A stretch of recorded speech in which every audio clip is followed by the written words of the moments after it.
ప్రియమైన వారులారా,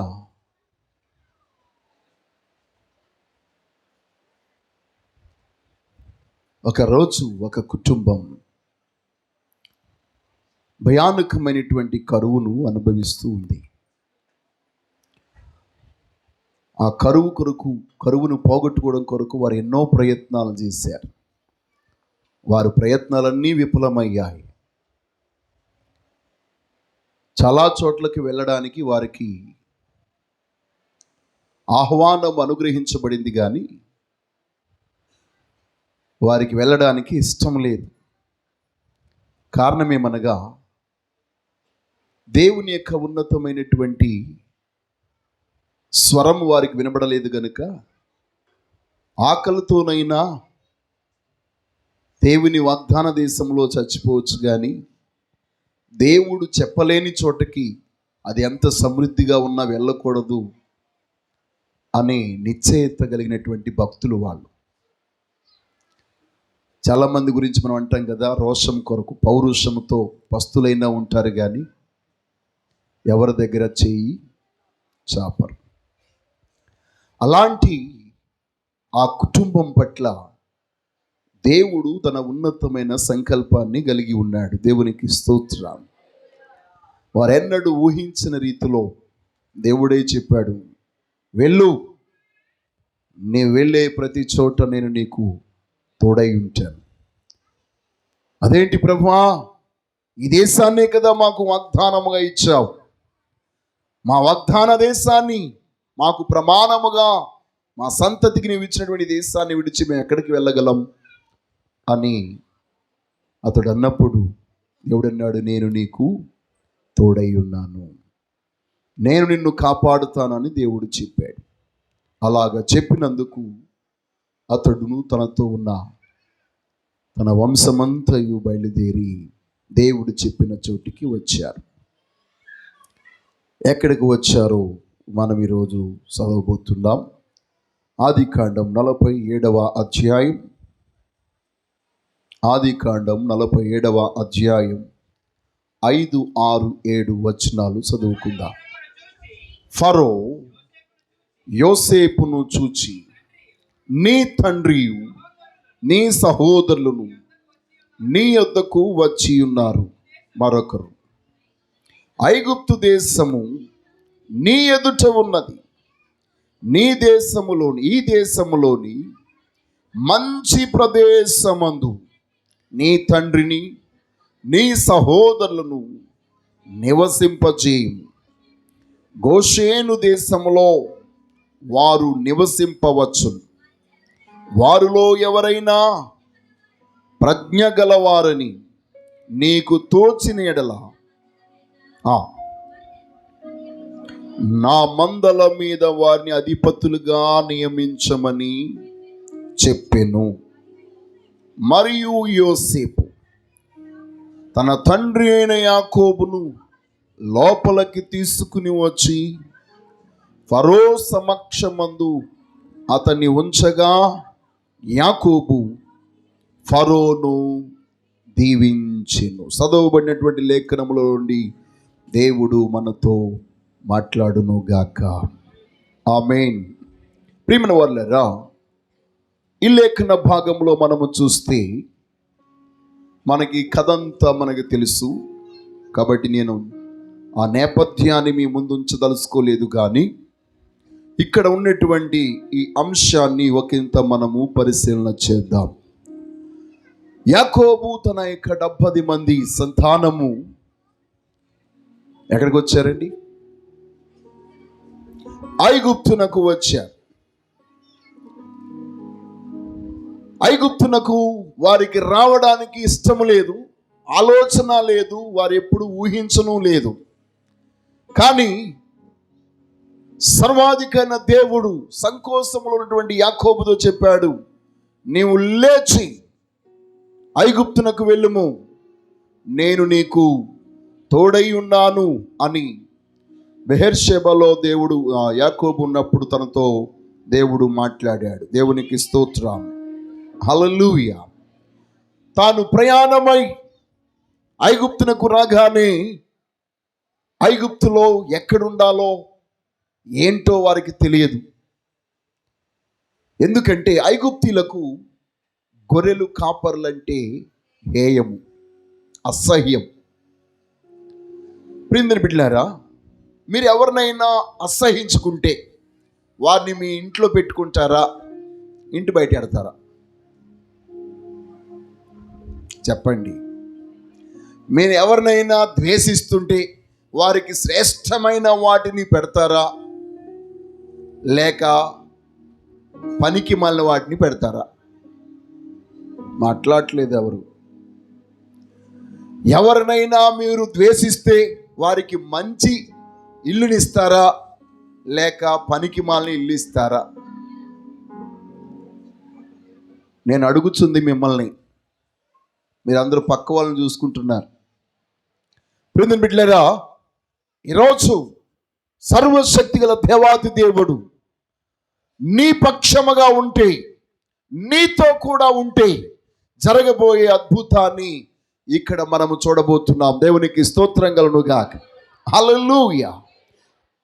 ఫరో ఎదుటకు వారు వచ్చినప్పుడు యోసేపుతో అంటున్నాడు. ఫరో అంటాడు కదా, యోసేపు, ఈ దేశమంతా నీ ఎదుట ఉన్నది. ఈ దేశములో అతి శ్రేష్టమైన మంచి ప్రదేశములో వారు నివాసము చేయాలి అంటాడు. దేవునికి స్తోత్రం. మంచి ప్రదేశమందు నీ తండ్రిని నీ సహోదరులను నివసింపజేయము. గోషేను దేశము వారు నివసింపవచ్చును. దేవునికి స్తోత్రం. ప్రియమైన వారులారా, గోషేను శ్రేష్టమైనటువంటి స్థలం, సస్యశ్యామలమైనటువంటిది, పచ్చదనముతో నిండినటువంటిది. ఇంకా చెప్పాలంటే అది నైలు నదునకు తూర్పున ఉన్న నైలు నదునకు తూర్పు భాగమున ఉన్నటువంటి పట్టణమే గోషేను. నదీ తీరమున ఉన్నటువంటి పట్టణము గనుక అది సమృద్ధి అయినటువంటి పంటల చేత, పొలాల చేత నింపబడినటువంటిదిగా ఉంది. సమృద్ధితో నింపబడినటువంటి ప్రాంతం. అందుకొరకే వీరు నైలు నదుల యొక్క చేపలు బాగా రుచి మరిగినటువంటి వారు. దేవునికి స్తోత్రం కలుగును గాక. ఆ చేపలు, ఉల్లిగడ్డలు, ఆనపకాయలు ఇవన్నీ వారు ఆ యొక్క నదీ తీరాన ఉన్నారు గనక పంటలు పండించి పశువులను పెంచి వారు మామూలుగా కదట. బైబిల్ చెప్తుంది 27వ వచనంలో అదే అధ్యాయంలో మనం చూస్తే, ఇశ్రాయేలీయులు ఐగుప్తు దేశమందలి గోషేను ప్రదేశంలో నివసించిరి. అందులో వారు ఆస్తి సంపాదించుకుని సంతానాభివృద్ధి పొంది మిగులు విస్తరించిరి. దేవునికి స్తోత్రం కలుగును గాక. దేని బిడ్డలారా, ఐగుప్తు దేశంలో ఉన్నవారు సహితము ఆస్తులను కోల్పోయారు. ఆ భయానకమైన కరువు ప్రాంతము, కరువు వలన వారుకున్న పొలాలను అమ్ముకున్నారు, వారుకున్న ఆస్తిపాస్తులను అమ్ముకున్నారు, ఆహారము కొరకు వారుకున్నవన్నీ అమ్మేశారు. కానీ వీరు మాత్రము ఆస్తిని సంపాదించుకున్నారు. దేవునికి స్తోత్రం. గోషేను అంటే అర్థం ఏంటంటే, గోషేను అనగా సమీపముగా ఉన్నది లేక దరి చేర్చబడినది. ప్రియమైన వాళ్ళారా, ఈ యొక్క పట్టణము యాక్చువల్గా ఫరో, ఐగుప్తీలు అందరూ కూడా అసహించుకునే వృత్తి కలిగిన వారుగా ఇశ్రాయేలు ఉన్నప్పటికీ రాజధానికి సమీపముగా వీరున్నారు. అంతేకాదు నైలు నదికి సమీపముగా వీరున్నారు. వీరి జీవితంలో అందరూ ఆస్తులను పోగొట్టుకుంటే వీరు ఆస్తులను సంపాదించుకున్నారు. అందరూ వారి యొక్క సంతానాభివృద్ధిని ఆపేస్తే వీరు సంతానాభివృద్ధి పొంది ఉన్నారు. దేవునికి స్తోత్రం కలుగును గాక. హల్లెలూయా. ఏం బిడ్డలారా, ఎవరికైనా మంచి ఉద్యోగం వచ్చిందనుకోండి, మంచి పొజిషన్ ఉన్నారనుకోండి, ఒక బిడ్డని ఎక్స్ట్రా కంటాం. బిడ్డలు లేరనుకోండి, బిడ్డలను కండం మానేస్తాం. దేవునికి స్తోత్ర. ఎందుకని? రాబడి ఎక్కువ ఉంటేనే కదా సంతానం ఎక్కువ ఉంటుంది. రాబడి తగ్గిపోయినప్పుడు సంతానం కూడా తగ్గిపోతుంది. కొంతమందికి అయితే అసలు రాబడితో పని లేదు, వాళ్ళకు ఒక్కలుంటే చాలు, వాళ్ళ ఆడైనా మగైనా ఒకరితో సరిపెట్టేస్తూ ఉంటారు.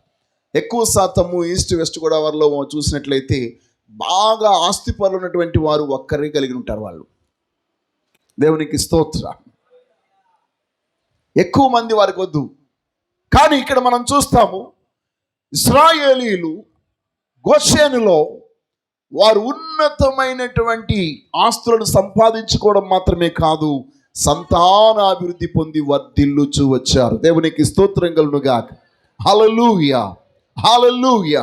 ప్రియమైన వాళ్ళారా, ఎందుకు ఇదంతా జరిగింది, కారణం ఏంటి అని మనం చూస్తే, దేవుడు వారితో చెప్పిన మాట వారు విన్నారు. దేవునికి స్తోత్రం. రెండవదిగా దేవుడు వారితో కూడా ఉన్నాడు. దేవునికి స్తోత్రం. మూడవదిగా వారు దేవునికి సమీపముగా ఉన్నవారు, దేవుని యొక్క దృష్టిలో ఎల్లప్పుడూ ఉన్నవారు. అందుకొరకే వారి యొక్క దేవుని యొక్క సంరక్షణలోనే మాత్రమే కాదు, దేవుని యొక్క కాపుదలలో ఉండడం మాత్రమే కాదు, దేవుని యొక్క ఆశీర్వాదాల చేత వారు నింపబడిన వారు, దేవుని చేత వారు పోషించబడిన వారు, దేవుని చేత సంరక్షించబడిన వారుగా వారు ఉన్నారు. దేవునికి స్తోత్రం కలుగును గాక. హల్లెలూయా. ప్రియమైన బిడ్డలారా, ఈ రోజు ఒక మాట మీతో చెప్తున్నాను. మీ యొక్క జీవితంలో మీరు ఏ ఏ పరిస్థితుల్లో మరి కృంగిపోతూ ఈ ప్రభు సన్నిధికి ఈ రోజు వచ్చి ఉన్నారో నాకు తెలియదు, కానీ ఈ యొక్క దినాన్ని నేను చెప్తున్నాను, ఈ స్థలము అనగా ఈ సంఘము గోషేను. దేవునికి స్తోత్రం. అనగా మీరు దేవునికి సమీపముగా ఉండగలిగే స్థలం ఇది. రాజధానికి అనగా పరలోక రాజ్యానికి మిమ్మల్ని సమీపముగా చేయగలిగే స్థలమే ఈ సంఘం అనే గోషేను. దేవునికి స్తోత్రం. మిమ్మల్ని దేవుని యొక్క దరికి చేర్చగలిగే స్థలమే ఈ సంఘం. దేవునికి స్తోత్రం కలుగును గాక. మీ సమాజంలో, మీరు మీ గ్రామములలో లేక మీ యొక్క స్నేహితుల మధ్య, మీ యొక్క ఇరుగు పొరుగు వారి మధ్య మీరు ద్వేషించబడిన వారిగా ఉండొచ్చు, అవమానించబడిన వారిగా ఉండొచ్చు, లేక హేయులుగా మీరు ఉండొచ్చు. వారు మిమ్మల్ని అసహించుకోవచ్చు, కానీ మిమ్మల్ని దేవుడు ఉన్నతమైన రీతిలో వృద్ధి పొందించడానికి ఈ గోషేనుకు తీసుకుని వచ్చి ఉన్నాడు. దేవునికి స్తోత్రం కలుగును గాక. హల్లెలూయా, హల్లెలూయా. చాలా సందర్భంలో భార్య భర్త చేత ద్వేషించబడుతూ ఉంటుంది. అన్నదమ్ములు అక్క చెల్లెలు ఒకరినొకరు ద్వేషించుకుంటూ ఉంటారు. లేకపోతే కుటుంబంలో తల్లిదండ్రులు బిడ్డలను ద్వేషించడం, బిడ్డలు తల్లిదండ్రులను ద్వేషించడం, లేక అత్తమామలు ద్వేషించబడడం, లేక కోడలను ద్వేషించడం, ఇవన్నీ ఎప్పుడు మనం చూస్తూనే ఉన్నాం. అన్ని ద్వేషాలను తొలగించి, అన్ని అసూయలను తొలగించి, అంత హేయమైనదంతయు తొలగించి ఉన్నతమైన దీవెనలతో మనందరినీ నింపగలిగే స్థలమే ఈ స్థలం. దేవునికి స్తోత్రం. దేవుడు మనల్ని ఇక్కడికి తోడుకొచ్చినందులకై గొప్ప దేవుని నామానికి మహిమ కలుగును గాక. ఆయనకే కృతజ్ఞతాస్తుతులు కలుగును గాక. ఆయన మనను శ్రేష్టమైన స్థలమునకు తోడుకుని వచ్చాడు. ఆయన మనను మంచి దేశమునకు తోడుకుని వచ్చాడు. ఆయన మంచి స్థలమునకు మనం తోడుకుని వచ్చాడు. ప్రియమైన బిడ్డలారా, ఏ రోజు ఈ లోకములో ఎలాంటి పరిస్థితులు ఉన్నప్పటికీ దేవుడు నీకు ఒక మంచి శ్రేష్టమైనటువంటి స్థలాన్ని ఆయన సిద్ధపరుస్తున్నాడు. లోకమంతా కరువు ఏలుబడి చేస్తుంది, ఎక్కడ చూసినా భయానకమైన కరువే, కానీ వీరికి మాత్రం ఇక్కడ సమృద్ధి ఉంది. దేవునికి స్తోత్రం కలుగును గాక. అందరూ వారి వారి ఆస్తులను కోల్పోతున్నారు, వీరైతే ఆస్తులను సంపాదించుకుంటున్నారు. అందరూ వారి సంతానోత్పత్తిని ఆపేశారు, వీరైతే సంతానాభివృద్ధి కలిగిన వారిగా ఉన్నారు. ప్రియమైన బిడ్డలారా, ఈ గోషేను పట్ల దేవుని దృష్టి ప్రత్యేకముగా ఉంది. దేవునికి స్తోత్రం కలుగును గాక. దేవుని యొక్క మహిమ మేఘము ఈ గోషేను పైన ఉంది. దేవుని యొక్క కాపుదల ఈ గోషేను పైన ఉంది. అందుకొరకే ఆ తర్వాత మనం చూస్తాం, 400 సంవత్సరాలు గడిచిన తర్వాత ఆ గోషేను మీదకు ఎంత భయంకరమైన దాడి వచ్చినా సర్వాధికారైన దేవుడే వారి పక్షముగా నిలబడి ఏ కీడు కలగకుండా ఆ పట్టణమంతటిని కాపాడి ఉన్నాడు. దేవునికి స్తోత్రం కలుగును గాక. హల్లెలూయా.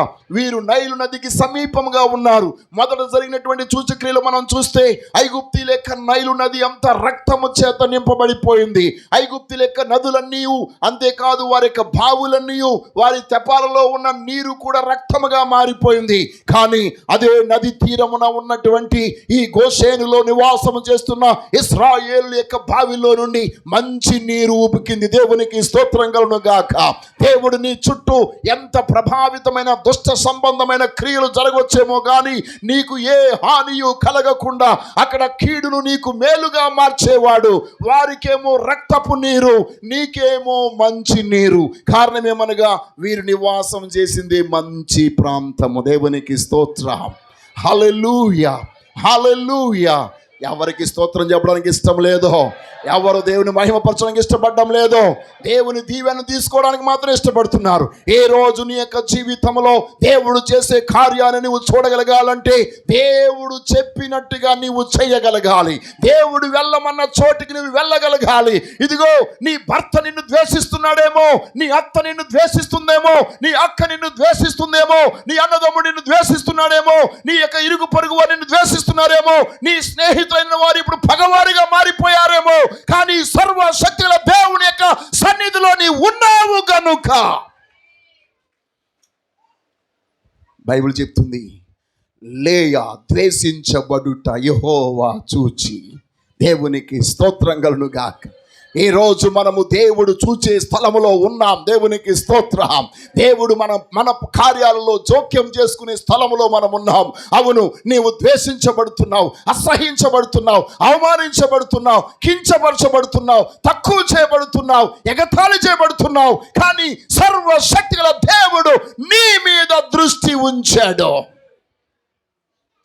ఈరోజు ఆ గొప్ప దేవుని కృపకు నీవు పాత్రుడిగా ఉండాలంటే దేవునికి నీవు సమీపముగా ఉండాలి, దేవునికి దగ్గరగా నీవు ఉండాలి. ఎంతమందిని ద్వేషించిన చాలామంది మనకున్నటువంటి పోయే కాలం ఏంటి తెలుసా? ఎవరైనా విశ్వాసులు మనం తిట్టారనుకోండి, చర్చికి రావడం మానేస్తాం.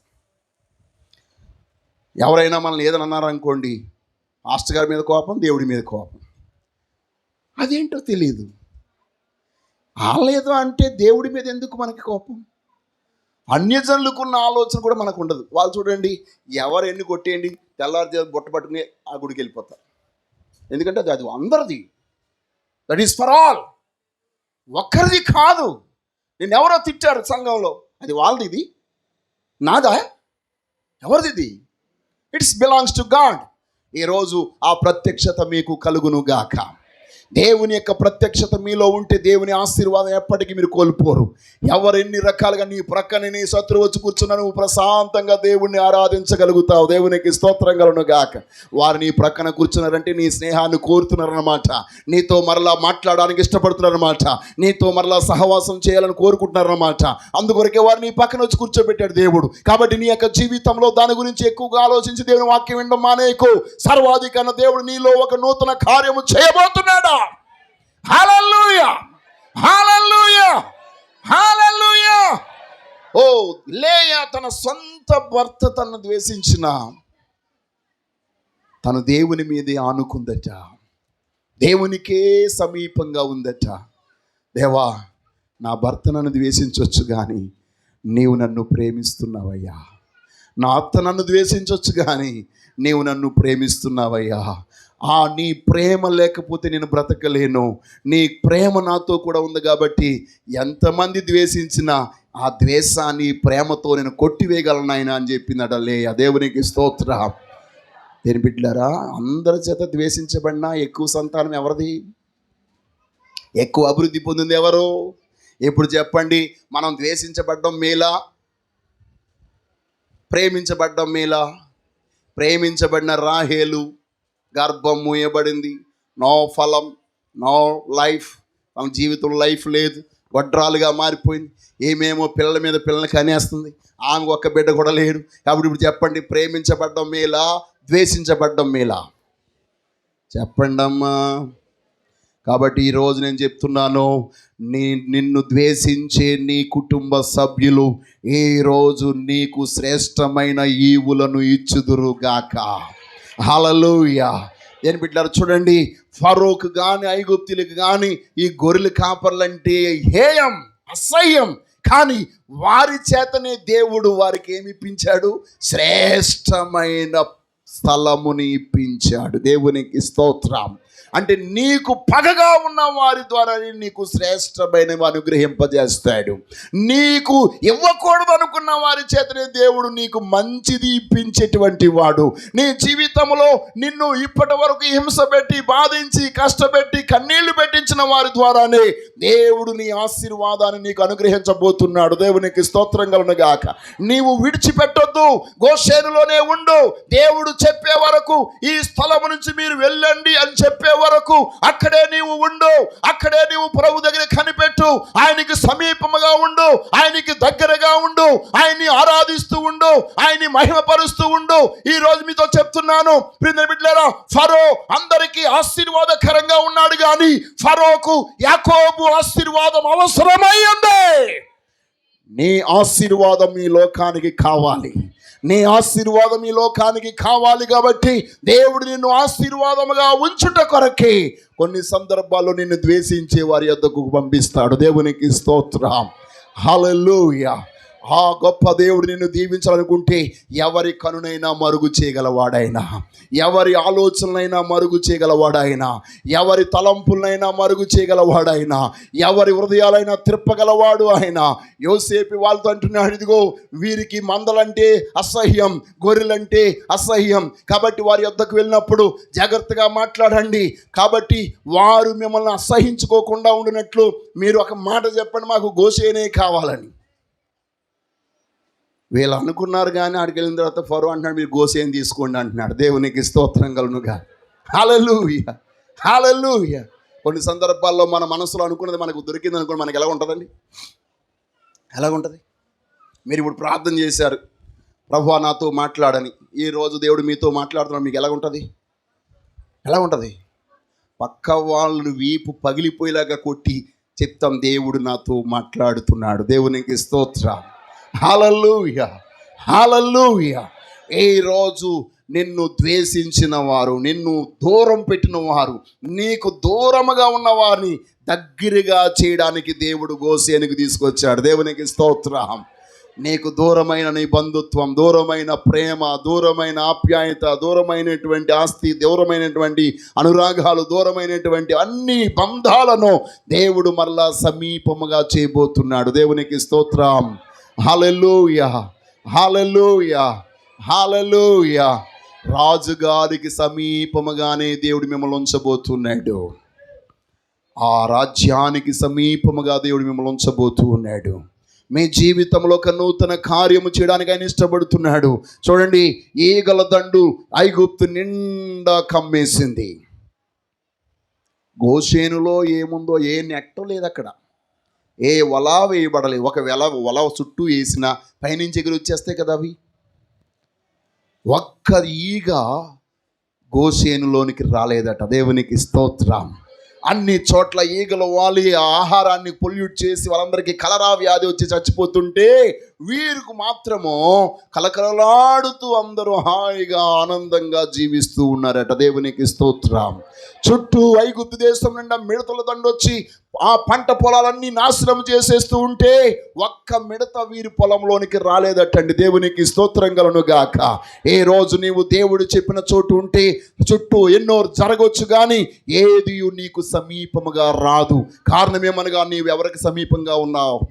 దేవునికి సమీపముగా ఉన్నావు. నీవు దేవునికి దగ్గరగా ఉన్నావు కాబట్టి శత్రువు నీ దగ్గరికి కూడా రాలేడు. కారణం ఏమనగా దేవుని యొక్క అద్భుతమైన కృప. ఒక మాట మీతో చెప్తాను, ఐగుప్తంతా అంధకారముతో నిండిపోయింది. ఐగుప్తంతా కటిక చీకటి, కానీ గోషేను మాత్రం దేవుని వెలుగు చేత వెలిగించబడుతుంది. దేవునికి స్తోత్రం. నమ్మిన వారు చప్పట్లు కొట్టండి. హల్లెలూయా, హల్లెలూయా. ఐగుప్తు దేశంలో ఉన్న గుర్రాలన్నీ, పశువులన్నీ భయంకరమైనటువంటి కురుపులు పుట్టి, పుండ్లు పుట్టి, భయానకమైన రోదన ధ్వని చేసే మనుషులు కూడా, పశువులు కూడా అందరూ గాయాల చేత ఉన్నారు. కానీ గోషేనులో ఒక్క కురుపు రాలేదట, ఒక పుండు పుట్టలేదట. ఏమండి, అక్కడ విచిత్రమైన వర్షం ఒకటి పడింది. అదేంటంటే ఐగుప్తులో ఉన్న అన్ని రాష్ట్రాలు, అన్ని జిల్లాలు, అన్ని పట్టణాల్లో కూడా వడగండ్ల వాన కురిసిందట. దేవునికి స్తోత్రం. కానీ ఈ యొక్క గోసేను మీద మాత్రం ఒక్క వడగండు కూడా పడలేదట. దేవునికి స్తోత్రం కలుగునుగా. హల్లెలూయా, హల్లెలూయా. ఐగుప్తులో ఉన్న ప్రతి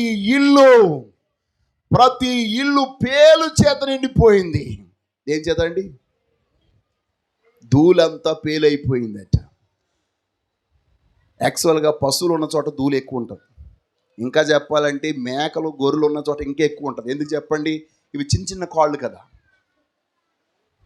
మరీ ఘోరమైన ధూళి ఉంటుంది. కానీ గోసేనులో ఒక్క పేను ఎవరి తల్లో కూడా లేదట, ఒంటి మీద లేదట. దేవునికి స్తోత్రం కలుగునుగా. అంటే పేను చేత కూడా దేవుడు ఇశ్రాయేలుకు విసుగు కలిగించలేదు. దేవునికి స్తోత్రం. హల్లెలూయా, హల్లెలూయా. ఓ ఇశ్రాయేలు యొక్క కుటుంబాలన్నీ ఎంతగా ఉన్నాయి చూడండి. ఐగుప్తు దేశంలో ఉన్న ప్రతి పట్టణంలో, ప్రతి గృహంలోనికి సంహార దూత ప్రవహించింది. కానీ ఈ గోసేనులో ఉన్నటువంటి వీరి యొక్క కుటుంబాలలోనికి, ఇంకా చెప్పాలంటే ఐగుప్తులే సేఫ్టీగా ఉందని చెప్పేసి కొంతమంది గోసేనులో కూడా వచ్చి మిళితమైపోయారట. నిజంగా ఆ సమయంలో మిళితమైపోయి మిశ్రమైపోయి భక్తి కలిగిన వారి యొక్క ఐగుప్తుల జీవితాల్లో కూడా ఏ హాని కలగలేదటండి. దేవునికి స్తోత్రం. కారణం ఏంటంటే వీరు ఎవరితో కలిసి ఉన్నారు? ఇశ్రాయేలు. నేను బిడ్డలారా, మీకు ఒక మాట చెప్తాను. మీతో కలిసి ఉన్నటువంటి వారికి మీ ద్వారా క్షేమం. దేవునికి స్తోత్రం. మీ ద్వారా రక్షణ. అంటే నీవు విశ్వాసిగా ఉండి అన్యుల దగ్గరికి వెళ్తున్నావంటే నీ ద్వారా వారికి రక్షణ కలగాలి. దేవునికి స్తోత్రం కలుగునుగాక. వారి యొక్క కుటుంబాలు నీ వైపు త్రిప్పబడాలి. వారందరూ నీ గొప్ప ఉన్నతమైన కృపకు వారు పాత్రులు అవ్వాలి. దేవుడు నిశ్చయముగా కొన్ని సందర్భాలు లాంటి కార్యాలు జరిగిస్తూ ఉంటాడు. జీవము కలిగిన దేవుని సన్నిధికి వచ్చి ఉన్నాం మనం ఈరోజు. నీ చుట్టూ ఎన్నో జరగవచ్చు, కానీ నీవు దేవునికి సమీపంగా ఉండాలి. నీవు దేవునికి సమీపంగా ఉండాలంటే ఎదుటి వ్యక్తి హృదయంలో ఏముంటే ఉండనివ్వండి, వారి ఆలోచనలో ఎలా ఉంటే ఉండనివ్వండి, వారు ఏం చేయాలనుకుంటే చేయనివ్వండి, కానీ నీవు మాత్రము వారిలాగా కాదు. నీవు దేవుడు చెప్పినట్టుగా ఉండాలి. దేవునికి స్తోత్రం కలుగునుగా. దేవుడు ఏం చెప్తున్నాడు గోసేనులో ఉన్న వారికి? ఇదిగో, నీ యొక్క శత్రువు నువ్వు ప్రేమించు, నిన్ను ద్వేషించు వారిని నువ్వు ప్రేమించు, నీ శత్రువు కొరకు నువ్వు ప్రార్థించు అని దేవుడు చెప్పినటువంటి రీతిలో ఈ రోజు మన యొక్క జీవితంలో మనము ఉందుముగాక. హల్లెలూయా, హల్లెలూయా. ప్రియమైన బిడ్డలారా, ఈ యొక్క సమయమందు మనందరినీ సర్వాధికారి దేవుడు ఒక వినూతనమైన రీతిలో తన ఉన్నతమైన ఆశీర్వాదాలకు పాత్రులుగా చేయాలని కోరుకుంటూ ఉన్నాడు. కాబట్టి నీవు దేవునికి సమీపంగా ఉండు, దేవునికి దగ్గరగా ఉండు. నీకు దూరమైనవన్నీ దేవుడు నీకు దగ్గరికి తీసుకొస్తాడు. దేవునికి స్తోత్రం. అది ఏ బంధమైనా, ఏ ఆస్తి అయినా, ఏ సంపద అయినా, ఏ వస్తువైనా, నువ్వు కోల్పోయినవి, పోగొట్టుకున్నవి అన్నిటినీ దేవుడు మరలా నీకు ఏం చేస్తాడండి? రెట్టింపుగా ఇస్తాడు. చూడండి, యాకోబు గోసేనికి రాక మునుపు ఒకరిని పోగొట్టుకున్నాడు.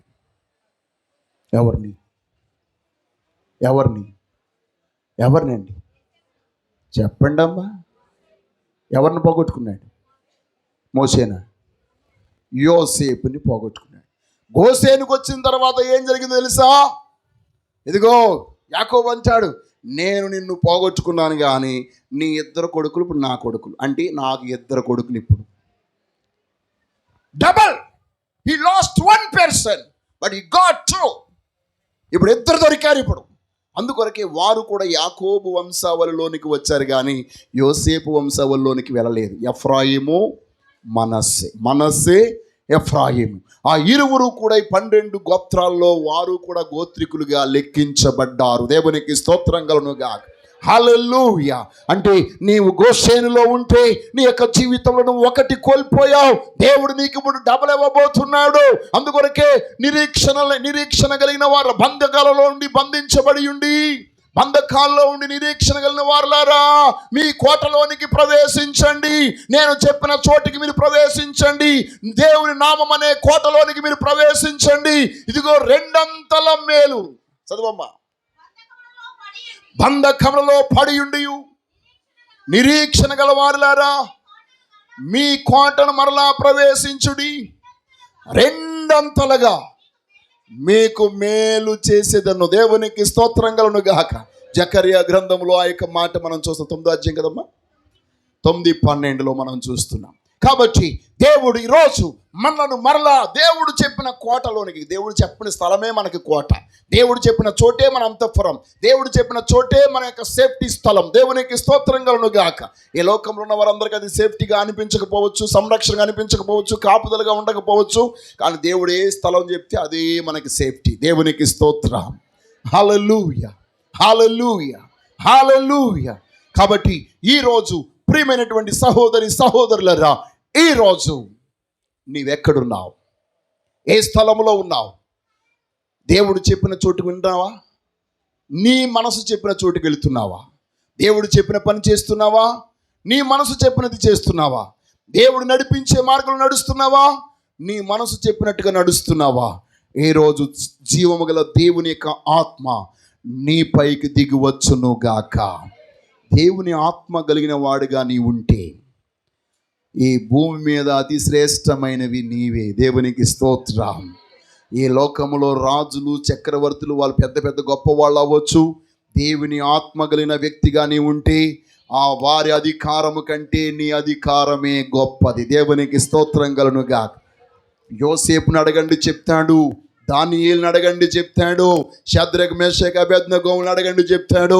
వాళ్ళందరూ చెప్తారు, నిజముగా దేవుని ఆత్మ కలిగి ఉన్నాము గనక ఈ పొజిషన్లో మేమున్నాం. కాబట్టి ఈరోజు ప్రియమైనటువంటి దైవ జనాంగమా, యవన కుమారులారా, యవన కుమార్తెలారా, మీ యొక్క జీవితాల్లో మీరు కూడా ప్రభుత్వ రంగాలలోనూ లేక ప్రైవేట్ రంగాలలోనూ లేక సమాజంలోనూ ఉన్నతమైన వారిగా మీరు ఉండగలగాలంటే, మిమ్మల్ని ఉన్నతముగా నడిపించగలిగే దేవుని ఆత్మ చేత మీరు నింపబడిన వారై ఉందురుగాక. నువ్వు ఒకవేళ ఇంజనీర్ అయితే దేవుని ఆత్మ కలిగి ఉంటే ఎవ్వరు కట్టలేని నిర్మాణం నువ్వు నిర్మిస్తావు. కాటన్ దొరల ఇప్పటికీ ఈస్ట్ గోదావరి ఆయన దేవుడిగా కొలుస్తారు. ఎందుకని? దేవుడు అనుగ్రహించిన జ్ఞానముతో తాను ఒక ఆనకట్ట కట్టాడు. ఇప్పటికి చెక్కు చెదరకుండా ఎన్నో లక్షల ఎకరాలకు సాగునీటిని అందిస్తుంది. ఇప్పటికీ వాళ్ళందరి గుండెల్లో కాటన్ ఉన్నాడు. దేవునికి స్తోత్రం. దేవుని ఆత్మ కలిగిన వ్యక్తిగా ఎవరండి కాటన్? అసలే బ్రిటిష్ వాళ్ళు ఎవరు? మనకు శత్రువులు కదా. కానీ వీళ్ళందరికీ ఏమయ్యాడు? కారణం ఏంటి? మేధావి, జ్ఞానం. ఎక్కడి నుంచి వచ్చింది? దేవుడే తనకు అనుగ్రహింపజేశాడు. దేవునికి స్తోత్రం. హల్లెలూయా. నీవు చేసే ఏ పనిలోనైనా శక్తి లోపము లేకుండా, శక్తి వంచన లేకుండా నీవు చేయగలిగినప్పుడు దేవుడు నీకు ఉన్నతమైన దీవెనలు అనుగ్రహింపజేస్తాడు. దేవుడికి అసాధ్యమైనది ఏది లేదు. దేవునికి స్తోత్రం. హల్లెలూయా. స్తోత్రం చెప్పండి. హల్లెలూయా, హల్లెలూయా. ప్రింది బిడ్డలారా, నాకు అప్పగించబడినటువంటి పనిని ఏది నేను శక్తి లోపము లేకుండా చేశాను. అది నాకు ఎంత కష్టమైనా సరే. దేవుని మహాకృపను బట్టి బైబిల్లో ఉన్న అనేకమైనటువంటి వాక్యాలు, అనేకమైన విషయాలు నా చేతితో పట్టుకున్న అక్షరం అక్షరం పేర్చి ప్రింటింగ్ చేశాను. నేను ప్రింటింగ్ ప్రెస్లో వర్క్ చేశానండి. నేను అది పెంటెకోస్టల్ ఫెలోషిప్ చర్చ్ యొక్క ప్రెస్. ఈ యొక్క ధనము తరిగిపోతుందేమో, వేసిన డబ్బంతా సిల్లి సంచులు పోసినట్టు అయిపోతుందేమో. దేవుని యొక్క ఆత్మ ద్వారా మీ సంచులు కొట్టబడును గాక. అందుకని అన్నాడు కదా, నా మందిరాన్ని మీరు చూడండి, నేను మీ సంచులు కొడతానన్నాడు ఆయన. దేవునికి స్తోత్రం. ప్రభువుగా సాధ్యమైంది లేదు. నీ కార్యములు, నీ బ్రతుకులో నీవు జరగలేని కార్యాలన్నీ దేవుడు జరిగిస్తాడు. ఇప్పటి వరకు నీ జ్ఞానము చేత, నీ మేధాశక్తి చేత ఏమి నువ్వు చేయలేదు. పెంట కుప్పల మీద ఉన్న మనం, పనికి రాకుండా ఉన్న మనలను దేవుడు ఈ స్థితిలోని తీసుకుని వచ్చాడు. ఏ రోజు నీవు ఆ మహిమగల దేవుడు చేసిన కార్యాన్ని నువ్వు మర్చిపోవద్దు. ఏ రోజైనా దేవుడు లేడు, నేనే నా జ్ఞానముతో ఈ పని చేశానను అనుకున్న రోజునే నీ పతనం ప్రారంభమైపోతుంది. మనం ఏ స్థితిలో ఉన్నామో, ఏ పరిస్థితిలో నుంచి దేవుడు ఎక్కడికి తీసుకుని వచ్చాడో, అవును, అభివృద్ధి వచ్చినప్పుడు అనేకమైన అవంతరాలు వస్తూ ఉంటాయి. వాటన్నిటిని అధిగమించగలిగేది ఆత్మశక్తి. దేవునికి స్తోత్రం. ఏ రోజు దేవుని అభిషేకం మన మీద ఉండును కాక. దేవుని యొక్క ఆత్మశక్తి మన మీద ఉండునుగాక. దేవుని యొక్క ఆత్మ బలం మనమందరము పొందుదుముగాక. దేవుని కృప చేత మనమందరం నింపబడుదుముగాక. కాబట్టి ఈరోజు మనము దేవునికి సమీపముగా ఉండే స్థలములో ఉందుముగాక. దేవుడు మోషేతో అన్నాడు, ఇదిగో నీవు ప్రత్యక్ష గుడారం యొద్దకు రా, అక్కడ ఉన్నటువంటి షకీనా మేఘం నిలిచే చోటున ఉండు, అక్కడ నేను నిన్ను కలుసుకుంటాను అన్నాడు. ఇశ్రాయేలును దేవుడు గోషేనులో కలుసుకున్నాడు. దేవునికి స్తోత్రం. ఐగుప్తులో దేవుడు దాన్ని ప్రత్యేకపరిచాడు. ఏ రోజు మనము ఈ లోకమని ఐగుప్తులో నుండి ప్రత్యేకించబడుదుముగాక. ప్రత్యేక స్థలములో మన ముందుముగాక. ప్రభు యొక్క ఆశీర్వాదాలకు పాత్రులముగా ఉందుముగాక. కాబట్టి ఈరోజు నిన్ను అసహించుకున్న వారు నిన్ను ప్రేమించేలాగా చేయడానికి దేవుడు శక్తిమంతుడు. నీవు కోల్పోయినవన్నీ తిరిగి మరలా ఇచ్చుటకు దేవుడు శక్తిమంతుడు. అభివృద్ధి లేని చోట అభివృద్ధిని అనుగ్రహింపజేసేవాడు మన దేవుడు. దేవునికి స్తోత్రం. ఎవరు అనుకున్నది ఆయన మనకు అనుగ్రహింపజేసేవాడు. ఏమండి, మన జీవితంలో వాళ్ళు మనల్ని అసహించుకున్నారు, ద్వేషించుకున్నారు కాబట్టి మనకి ఇది ఎవరేమో అని మీరు అనుకోవద్దు. నిశ్చయముగా దేవుడు వారి నోటితోటే ఇది మీరే తీసుకోండి, ఇది మీకే అని చెప్పేలాగా దేవుడు జరిగింపజేసేవాడు. దేవునికి స్తోత్రం. అంతెందుకు యోసేపుతో అంటున్నాడు, ఈ దేశమే నీ ముందుంది, ఈ దేశమే నీ ముందుంది. ఏది మంచిదో అది నీ తండ్రికి నీ సహోదరులకి ఇవ్వు. దేవునికి స్తోత్రం. ఏ రోజు మన యొక్క సహోదరులకు శ్రేష్టమైనవి ఇచ్చుట కొరకు నిజముగా నేను ఆత్మ కలిగిన వ్యక్తిని నువ్వు అనుకుంటే దేవుడు నీతో అంటున్నాడు, నీ సహోదరులకు నీవు శ్రేష్టమైనది ఇవ్వు. దేవునికి స్తోత్రం. వారిని శ్రేష్టమైన చోట నివసింపజేయని దేవుడు నీతో చెప్తున్నాడు. చాలామంది జీవితంలో దేవుని దీవెన పొందలేకపోవడానికి కారణం దేవుని ఆత్మ లేకపోవడమే. దేవుని ఆత్మ కలిగిన వ్యక్తిగా నీవు ఉంటే ఏది చేయాలో ఏది చేయకూడదు, ఏది మాట్లాడాలో ఏది మాట్లాడకూడదు, ఎక్కడికి వెళ్ళాలో ఎక్కడికి వెళ్ళకూడదు, ఎవరితో ఉండాలో ఎవరితో ఉండకూడదు, అన్నీ దేవుని ఆత్మ మనకు బోధిస్తుంది. అలాంటి ఒక నూతనమైన నడిపింపులోనికి ఈరోజు మీరు వచ్చుదురుగాక. దేవుని యొక్క ఆత్మ ద్వారా దేవునికి సమీపముగా మీరు నడపబడుదురుగాక. ఎలాగంటే ఆయన రూపములోనికి మనము మార్చబడినట్లు. రోమీయులు రాసిన పత్రికలో అపోస్తలుడైన పౌలు చెప్పినట్లు మనము ఆయన ప్రతిబింబమును ప్రజ్వలింపజేయుదుముగాక. ఆమేన్, ఆమేన్. Everybody close your eyes. సర్వాధికారివైన మా దేవా, నీ ఉన్నతమైన నామమునకు వందనములు, స్తుతులు, స్తోత్రాలు. ఉదయ కాలమందు నీ పాద సన్నిధికి మేము వచ్చి ఉన్నామునైనా. మేమెల్లప్పుడూ ప్రభువా ఈ లోకములో ఏమి మాకు దూరమైనా నీకు సమీపముగా మేము ఉండగలిగే భాగ్యం దయచేయండి. ఏమి మేము పోగొట్టుకున్నా నీకు దగ్గరగా ఉండగలిగే కృప మాకు దయచేయండి. ఇశ్రాయేలీయులు ప్రభు తమ జీవితంలో ఎన్నో కోల్పోయారు, ఏమీ లేని వారిగా మారిపోయారు. కానీ వారు నువ్వు చెప్పినట్లుగా నీకు సమీపముగా వారు వచ్చారు నైనా. దేవా, సొంత తమ్ముడు చేత వారు శిక్షించబడతారు అనుకున్నారు, ద్వేషించబడతామేమో అనుకున్నారు. కానీ వారు ప్రేమించబడ్డారు, ఆశీర్వాదాలు పొందుకున్నారు, నీ యొక్క దీవెనల చేత నింపబడ్డారు, సంరక్షించబడ్డారు, పోషించబడ్డారు నైనా. అలాగా మేము కూడా ఉండగలుగునట్లు నీవు నడిపించగలిగిన చోటికి మేము నడవగలిగే భాగ్యం మీరు మాకు దయచేయమని కూడి వచ్చిన మమ్మల్ని అందరినీ దర్శించి దీవించి నీ కృపా కాపుదల ప్రసాదించమని యేసు క్రీస్తు శ్రేష్టమైన నామములో ప్రార్థించుచున్నాము తండ్రి. ఆమేన్.